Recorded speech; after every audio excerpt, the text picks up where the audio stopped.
Alors, pendant votre formation, vous allez avoir un stage en entreprise à faire? Oui, alors selon les titres, ça va être un stage plus ou moins long, ça peut aller de 3 semaines à, 2, 3 mois, il me semble. je crois, quelque chose comme ça. Il est obligatoire, notamment pour la fin de votre formation, remplir le DP. Oui, alors il n'est pas obligatoire pour tout le monde parce que si on a des alternants qui suivent cette Ah, formation, ça peut être pour des VAE, oui.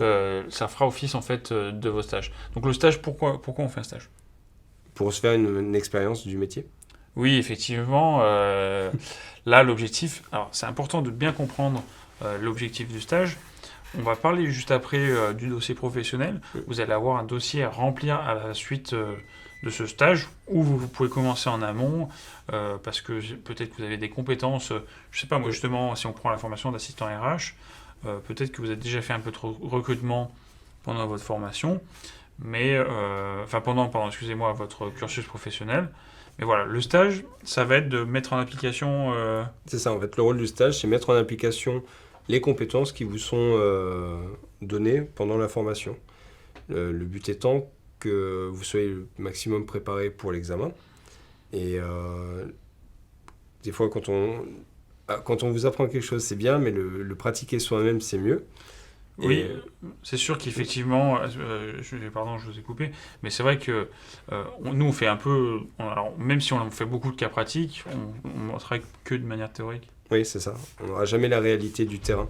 Quand on vous demande, par exemple, pour les commerciaux, on va faire des simulations de vente, ça sera jamais pareil que si on se retrouve chez un client qu'on n'a jamais rencontré ou on n'a jamais été.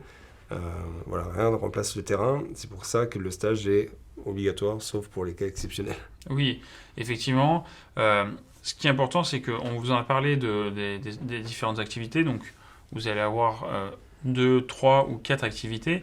L'objectif, c'est qu'à la fin de votre formation, vous puissiez derrière, finalement, montrer que vous avez appliqué dans un minimum. Si vous avez seulement 2 activités, il faut que vous ayez appliqué ces activités. Enfin, dans le milieu professionnel, ces 2 activités. Si vous avez 3 activités, vous pouvez avoir fait que 2 sur 3.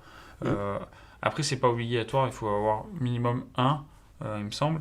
Mais c'est vrai que c'est important de pouvoir mettre en application un maximum de compétences pour pouvoir derrière, pendant l'examen, justifier que vous savez mettre en application les Ces compétences. compétences. Donc finalement, ce qui est important dans ce stage, c'est aussi de choisir, voilà, pour vous, un secteur d'activité qui vous plaît et vraiment peut-être, ça peut être Et qui vous parle. oui, qui vous parle et ça peut être quelque chose pour vous qui va vous permettre peut-être une embauche derrière. Oui, il y a beaucoup de stagiaires qui sont embauchés à la suite de leur stage. D'ailleurs, généralement, les entreprises, c'est à la base, elles ont un besoin en recrutement, c'est pour ça qu'elles prennent des stagiaires.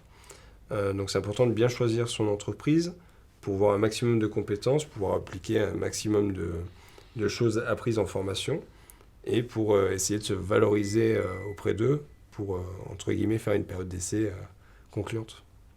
De toute manière, on vous reparlera de tout ça dans une autre partie de la formation où on vous expliquera quels sont les attendus pendant le stage, comment rechercher vos stages, dans quel type d'entreprise vous pouvez rechercher votre stage. Et je vous propose maintenant de passer à la partie dossier professionnel. A tout de suite.